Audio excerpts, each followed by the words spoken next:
안녕하세요 여러분. 오늘은 11-3 민족 말살 정책과 11-4 징병과 징용에 대해서 좀 살펴보도록 하겠습니다.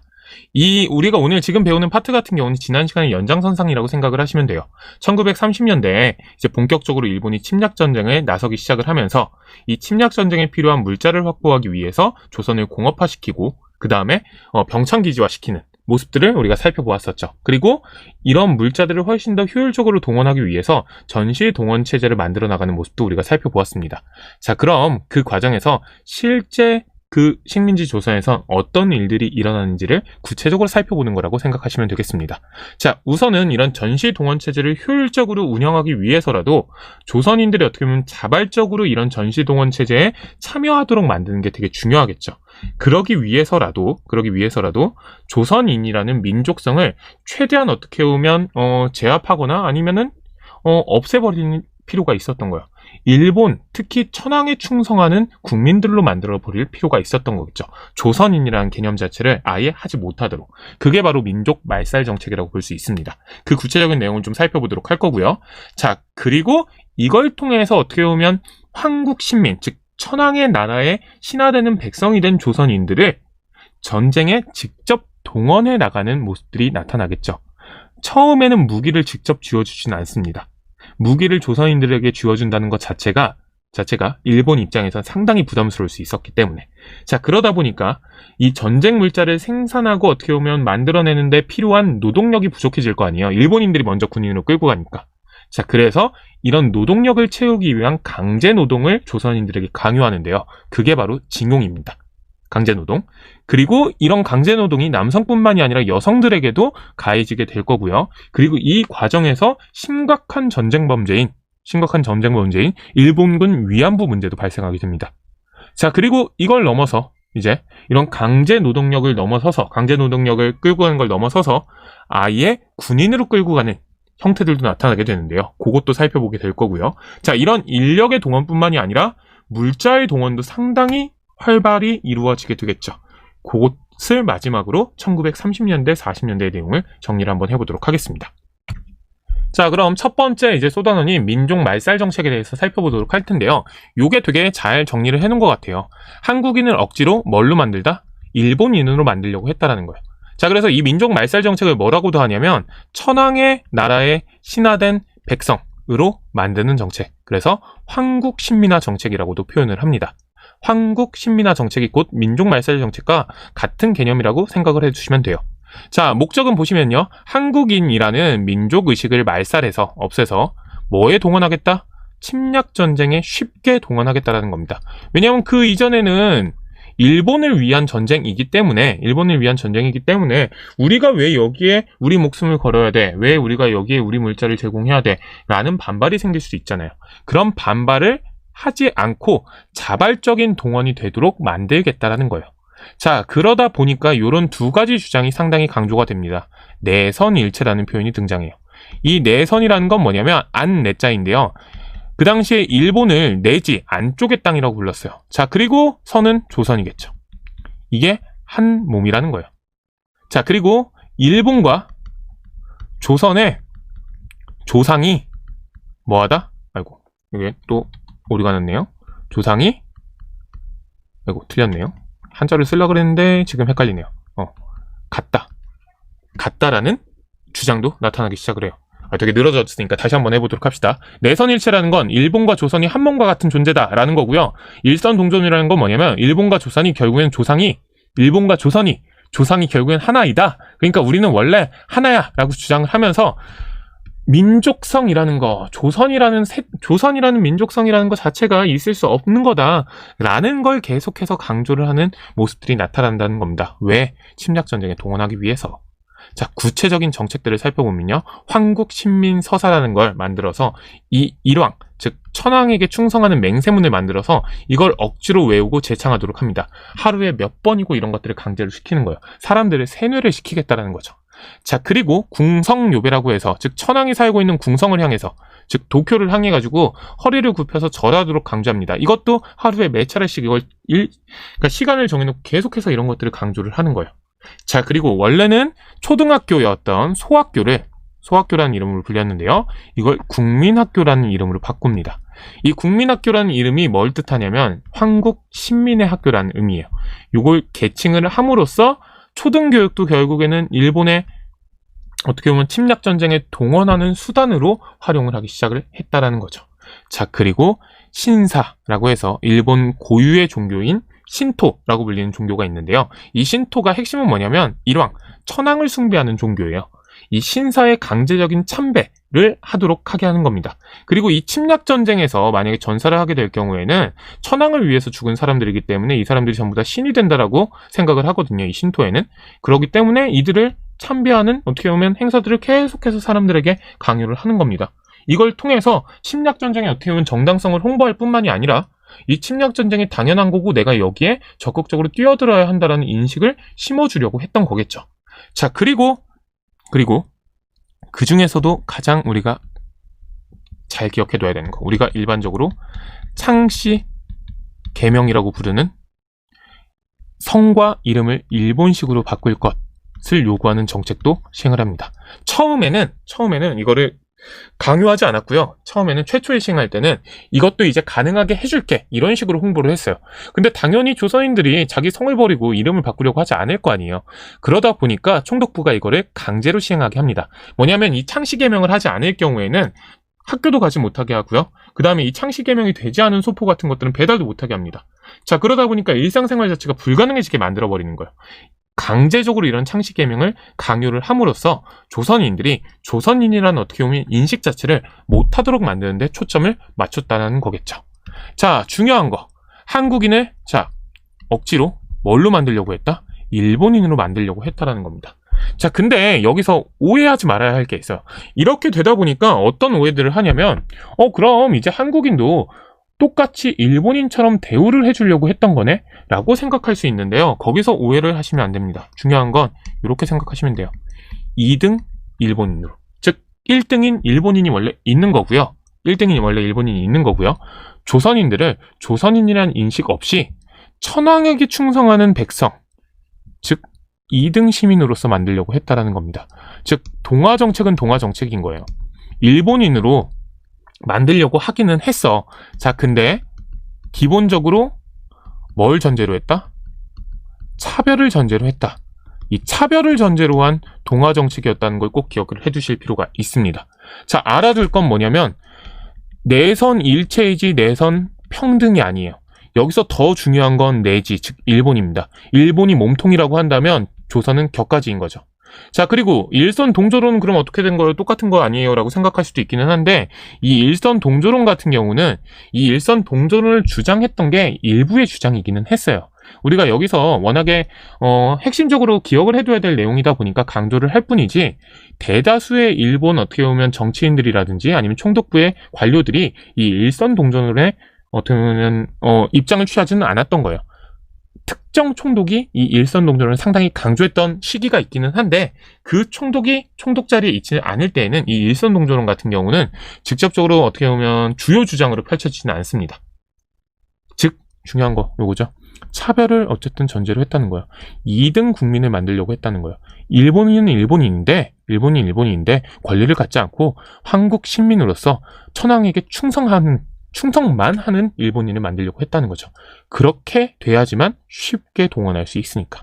요거 조금 기억을 해두실 필요가 있습니다. 그래서 요새는 이 민족 말살이라는 표현이 실제 어떻게 보면 이런 차별을 전제로 한 동아정책을 잘 드러내주지 못하는 점이 있다라는 지적도 나타나긴 합니다. 그러니까 그런 측면에서 황국신민화 정책이라는 표현도 꼭 기억을 해두실 필요가 있겠죠. 자, 그러다 보니 1940년대 같은 경우는 우리말을 아예 뭐한다? 금지하는 현상이 나타나게 됩니다. 다시 빨간색으로 바꿔볼까요? 금지하는 현상이 나타납니다. 학교와 관공서에서 아예 한국어 사용이 금지가 되고요. 일본어 사용이 강요가 됩니다. 그리고 조선어 과목 자체가 아예 폐지가 되고요. 그나마 1920년대 개간되었던 동아일보, 조선일보도 폐간이 됩니다. 아예 못 쓰게 하는 거죠. 자, 그리고 몇 차례 나왔던 얘기지만 이 조선어학회 활동을 어떻게 보면 독립운동으로 간주를 해서 치안유지법 위반으로 구속하고 해산시키는 조선어학회 사건도 터지게 되죠. 그만큼 그 당시에 어떻게 보면 조선이라는 걸 떠올릴 수 있는, 조선이라는 민족성을 떠올릴 수 있는 것 그 자체를 아예 없애버리려고 했다라는 목표를 보여주는 거겠죠. 자, 그 이유는 계속해서 뭐였느냐? 한국인을 강제로 끌고 가기 위해서였던 거죠. 자, 먼저 징병이라든지 아니면 지원병, 즉 군대를 끌고 가는 게 먼저 나오는데요. 자, 여기 보시면요, 오해하지 마셔야 될 게 처음부터 징병을 한 게 아닙니다. 처음에는 뭘 받았다? 지원을 받았습니다. 왜냐? 몇 번 얘기를 했지만 처음부터 모든 조선인들에게 무기를 쥐어준다는 건 일본 입장에서도 상당히 부담스러운 일이었기 때문인 거예요. 그렇기 때문에 37년 이후에 본격적으로 앞서 살펴봤던 황국신민화 정책, 즉 민족말살 정책을 적극적으로 추진해 나갔던 거고요. 자, 지원병제를 통해서 한국인의 전쟁 동원이 시작이 됩니다. 자발성을 상당히 강조를 하고 있죠. 근데 요게 우리가 속지 말아야 될 게, 지원을 받아서 간 병사들이니까 이들은 전부 다 친일파였나? 이런 것들 이렇게 생각하시면 안 돼요. 물론 실제로 자기가 어떻게 보면 사회적인 성공이라든지 일신의 성공을 위해서 직접 지원을 한 사람들도 있었을 거고요. 한국식민화 정책의 감화를 받아서 한국식민으로서 참여한 조선인도 없지는 않았을 겁니다. 하지만 이 당시 지원병으로 전쟁에 참여했던 대다수의 또 조선인들은 결국에는 회유와 강압이 있었다는 거예요. 이들을 대상으로 자발적인 어떻게 보면 참여라고 분명히 이야기를 할 수도 있기는 하겠지만, 그 실상을 살펴보면 이렇게 자발적으로 참여하지 않으면 일상생활이 불가능할 수 없을 정도로 괴롭힘 같은 것들이 분명히 존재를 했다라는 겁니다. 그런 것들이 이 지원병제의 어떻게 보면 속내인 거겠죠. 자, 그리고 1943년이 되면 이 지원병제로도 부족하니까 학생들까지 끌고 갑니다. 학생들까지도 강압적으로 회유하면서 전쟁에 동원하는 모습들이 보이죠. 학도 지원병제라는 걸 43년에 시행을 하면서 훨씬 더 어떻게 보면 규모를 키워나가기 시작을 한 거예요. 자, 그리고 결정적으로 1944년에는 결국엔 한국인 청년들을 대상으로 전쟁터에 끌고 가는 징병을 시행을 합니다. 이 징병 같은 경우는 이제 적정 연령이 지나면은 무조건 끌고 가는 정책을 결국에는 44년에는 전쟁이 말기에 치달으면 치달을수록 일본인만으로는 전쟁을 수행하기 힘들어지는 거예요. 왜냐하면 일본의 전쟁 어떻게 보면 판도가 워낙에 기울었기 때문에 막판에 이렇게 한국인 청년들이 엄청난 숫자로 전쟁터에 끌려가면서 이들이 또 큰 희생을 치르게 되는 거겠죠. 자, 근데 이거보다도 훨씬 더 조선인들에게 훨씬 더 크게 다가왔던 건 강제 노동입니다. 강제 노동. 보통은 우리가 징용이라고 표현하는 거.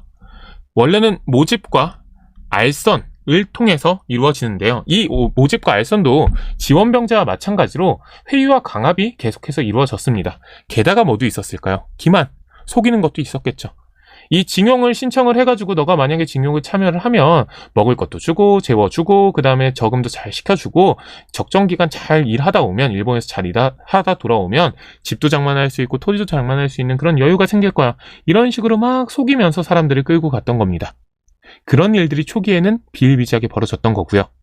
1944년에는 원래는 이 징용이라는 게 그러니까 처음부터 강제적으로 끌고 갔던 건 아니에요. 회유하고 강압이 있었기 때문에 강제적인 것처럼 보일 수는 있었지만 처음에는 모집과 알선이라는 형태로 진행이 되다가 이 징용령도 점점 더 일본이 궁지에 몰리게 되면서 개정을 통해서 한 2차례 정도 개정을 하거든요. 개정을 통해서 강제 동원되게 됩니다. 그건 1944년에 개정이 돼요. 하지만 그 이전에 있었던 사실상의 어떻게 보면 기만, 회유, 강압에 의한 국민 징용령도 결국에는 강제노동이라고 밖에 볼 수는 없었겠죠. 국외로 동원돼서 대부분은 일본으로 동원이 되는데요. 일본뿐만이 아니라 일본이 점령했던 점령지로 동원이 되어서 혹독한 노동에 시달리게 됩니다. 자, 그리고 여기에는 여성들이 동원되기도 합니다. 여자 정신근로령이라는 게 제정이 돼서 1944년이 제정이 돼서 여성들도 이제 강제 노동에 끌려가기 시작을 하는데요. 44년이니까 그럼 얼마 안 됐네요 라고 생각할 수도 있는데 그 이전부터 사실상 법적 근거 없이 이미 시행되고 있었습니다. 대상은 도시에 거주하고 있고 국민학교 고학력 이상의 학력의 12에서 40세 미만의 여성들을 대상으로 했어요. 이거 같은 경우는 어느 정도 학력이 있어야지만 제대로 된 노동력으로서의 가치가 있었기 때문에 이런 고학력 여성들을 끌고 갔던 측면이 있습니다. 당연히 처우는 더욱더 안 좋았을 거예요. 장시간 노동, 강제노역, 임금을 제대로 받지 못하는 일들이 비일비재하게 벌어지죠. 이거는 사실 묶어서 생각하셔도 돼요. 이런 강제노동에 누구도 끌고 갔다? 여성들까지 끌고 갈 정도로 어떻게 보면 조선인들을 대상으로 한 강제징용이 어떻게 보면 뭐라 그래야 될까요? 심각한 수준으로 이루어지고 있었다라는 겁니다. 자, 그리고 이 과정에서 상당히 슬프고도 어떻게 보면 우리가 분노해야 되는 일들이 벌어지죠. 일본군 소위 위안부라고 불리는 이 따옴표를 굳이 써놓은 이유는 뭐냐면요. 소위라는 거예요. 이 위안부라는 단어 자체가 갖고 있는 의미는 뭐냐면 위로해주고 안정을 주는 여성이라는 뜻이에요. 자, 그런데 사실상 이들은 성노예로 고통을 당했던 인물들인 거죠. 자, 그러다 보니까 이 따옴표를 써줌으로써 이 위안부라는 표현 자체가 갖고 있는 그 원래 일반 명사로서의 의미가 아니라 성노예로 고통을 당했던 그 당시 위안부들을 지칭하는 고유명사라는 걸 강조를 하고 있는 겁니다. 요런 따옴표의 의미가 그런 거라는 거 좀 기억을 해두시면 돼요. 그러다 보니까 우리나라에서는 일본군 위안부라는 표현을 좀 많이 쓰기는 하는데 외국에서는 일본군 성노예라는 표현을 좀 많이 쓰는 편입니다. 군 자체에서 일본 군 자체에서 위안소라는 걸 설치를 해서 여성들의 성을 착취하고 어떻게 보면 다양한 폭력들을 행사하는 문제들이 발생을 하게 되는 거겠죠. 이 구체적인 내용에 대해서는 우리가 초등학교라든지 아니면 중학교 교육을 통해 가지고 다양하게 아마 살펴봤을 거예요. 우리 고등학교에서 이걸 다루지 않겠다는 건 아니고요. 우리가 시험이 끝나고 남아있는 시간 동안에 지금 이런 전쟁 과정에서 있었던 전쟁 피해라든지 아니면 전쟁 과정에서 있었던 다양한 고통들, 이런 것들을 우리가 어떻게 생각해 봐야 될지, 전쟁이라는 걸 그냥 전쟁에서 당했던 피해라든지 아니면 전쟁의 과정에서 그칠 게 아니라 전쟁의 교육이, 이걸 바탕으로 우리가 평화를 어떻게 생각해 봐야 될지에 대해서 생각해보는 시간을 좀 가지도록 할 겁니다. 그때 이 일본군 위안부 문제는 조금 더 구체적으로 살펴보도록 할 거고요. 이런 반인륜적인 범죄도 저질러졌다라는 거 우리가 반드시 기억해두고 끝까지 책임을 추궁해야겠죠. 사과도 받아내야 할 거고요. 자, 이렇게 지금까지는 인력 동원에 대해서 살펴봤다면요. 이제 마지막으로 물자 동원도 상당히 심각했다는 걸 살펴보도록 하겠습니다. 당연히 이 전쟁에 필요한 세금이 신설이 되겠죠. 그리고 위문이라는 이름으로, 즉 전쟁에 참여한 군인들을 돕고 위로해준다는 이름으로 금품을 그리고 국방 헌금을 모집하는 일들이 비일비재하게 벌어집니다. 사실상 뭐였다? 강제적인 수탈이었다. 자, 그리고 공출 제도가 실시가 됩니다. 이 공출 제도라는 건 뭐냐면 강제로 빼앗아가는 거예요. 필요한 물품들을. 왜? 군수물자를 생산하기 위해서. 당장 일본이 전쟁 초기까지만 해도 전세가 워낙에 좋다 보니까 이런 공출들을 시행하지 않았었는데, 태평양 전쟁이 시작이 되고 미국이 본격적으로 전쟁에 참전을 하게 되면서 미국에 밀려서 일본의 전세가 엄청나게 나빠지기 시작을 합니다. 자, 그러면서 전쟁에 필요한 물자를 마련하는 게 상당히 어려워지게 돼요. 자, 그러다 보니까 이런 물자를 일상생활용품을 긁어 모아서라도 확보를 해야 했던 거예요. 자, 그런 강제적인 어떻게 보면 이렇게 일상생활용품을 뺏는 것을 공출이라고 불렀던 거죠. 자, 이 공출은 식량에서도 적용이 됩니다. 즉, 농산물을 생산을 하겠죠. 농민들이 계속해서 농사를 지으니까 농산물들이 생산이 될 거예요.